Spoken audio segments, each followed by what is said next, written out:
Every Who down in Whoville liked Christmas a lot. But the Grinch, who lived just north of Whoville, did not. The Grinch hated Christmas, the whole Christmas season. Now, please don't ask why. No one quite knows the reason.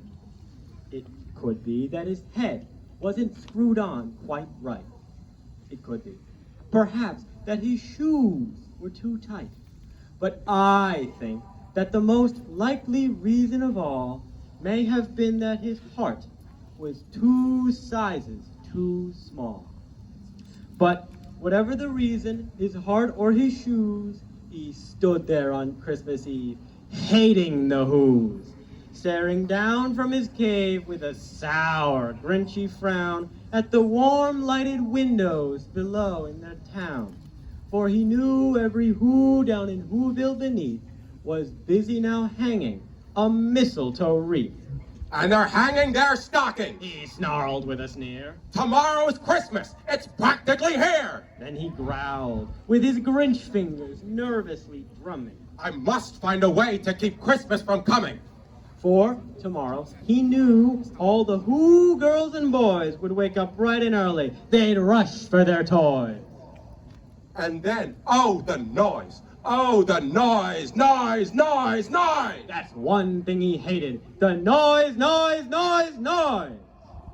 Then the Who's, young and old, would sit down to a feast. And they'd feast, and they'd feast, and they'd feast, feast, feast, feast. They would start on Who pudding and rare Who roast beast, which was something the Grinch couldn't stand in the least. And then they'd do something he liked least of all. Every Who down in Whoville, the tall and the small, would stand close together with Christmas bells ringing. They'd stand hand in hand, and the Who's would start singing. They'd sing, and they'd sing. And they'd sing, sing, sing, sing! And the more the Grinch thought of the Who Christmas sing, the more the Grinch thought, I must stop this whole thing. Why, for 53 years I put up with it now. I must stop Christmas from coming. But how? Then he got an idea, an awful idea. The Grinch got a wonderful, awful idea. I know just what to do. The Grinch laughed in his throat, and he made a quick Santa Claus hat and a coat. And he chuckled and clucked. What a great Grinchy trick. With this coat and this hat, I'll look just like St. Nick.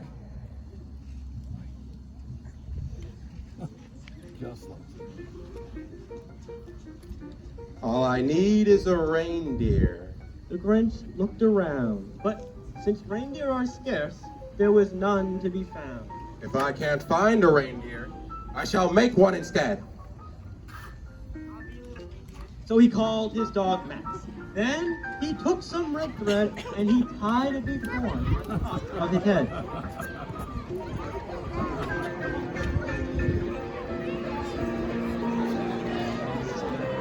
Then he loaded some bags and some old empty sacks on a ramshackle sleigh, and he hitched up old Max.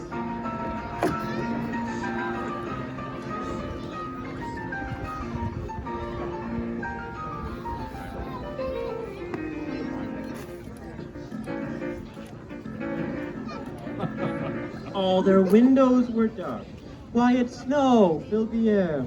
All the Who's were all dreaming sweet dreams without care when he came to the first house on the square. This is stop number 1. The old Grinchy Claus hissed, and he climbed to the roof, empty bags in his fist. Then he slid down the chimney, a rather tight pitch.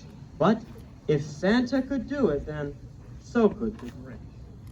He got stuck only once, for a moment or two. Then he stuck his head out of the fireplace flue, where all the Who stockings all hung in a row. These stockings He grinned. are the first things to go.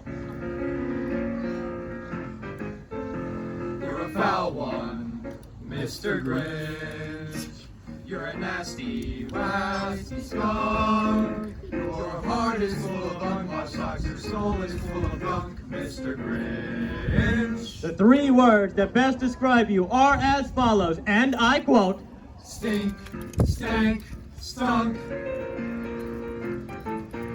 Then he slithered and slunk, with a smile most unpleasant, around the whole room, and he took every present. Pop guns and bicycles, roller skates, drums, checkerboards, tricycles, popcorn, and plums.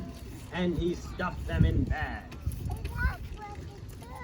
Then the Grinch, very nimbly, stuffed all the bags, one by one, up the chimney. Then he slunk to the icebox. He took the Who's Feast. He took the Who pudding. He took the roast beast. He cleaned out that icebox as quick as a flash. Why, that Grinch even took their last can of Who hash. And he stuffed all the food up the chimney with glee. And now, Grinned the Grinch. I will stuff up the tree. And the Grinch grabbed the tree, and he started to shove, when he heard a small sound, like the coo of a dove. He turned around fast, and he saw a small Who, little Cindy Lou who was not more than 2. The Grinch had been caught by this little Who daughter who got out of bed for a cup of cold water. Santa Claus! Why? Why are you taking our Christmas tree? Why? But you know, that old Grinch was so smart and so slick. He thought up a lie, and he thought it up quick. Why, my sweet little tot. The fake Santa Claus lied.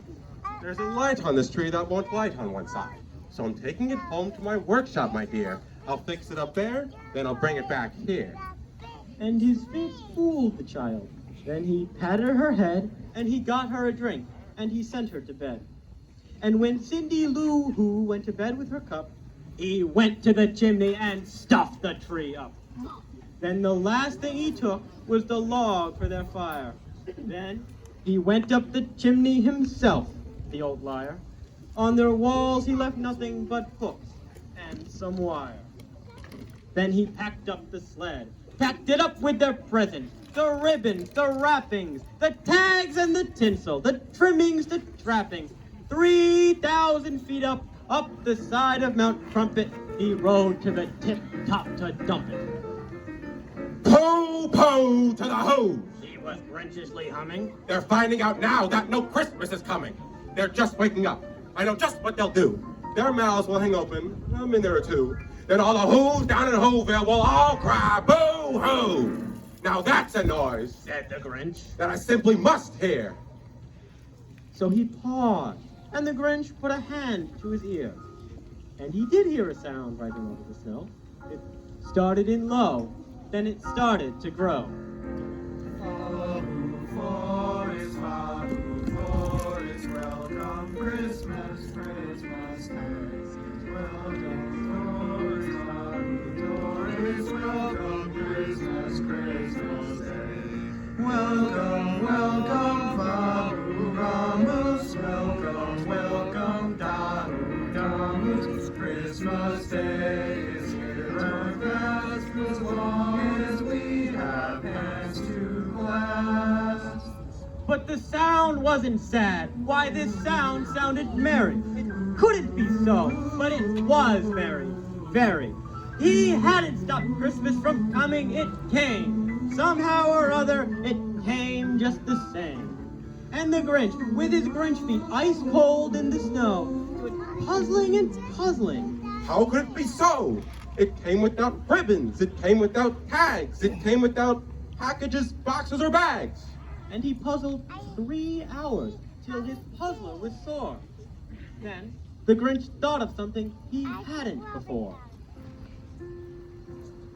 Maybe Christmas He thought, can't be bought in a store. Maybe Christmas, perhaps, means a little bit more.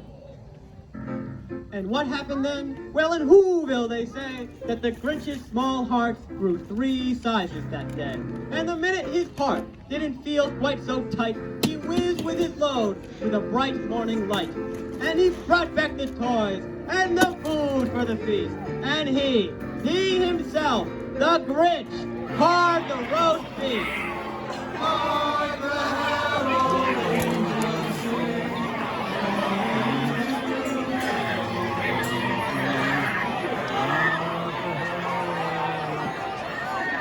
Merry Christmas! Great job, great job.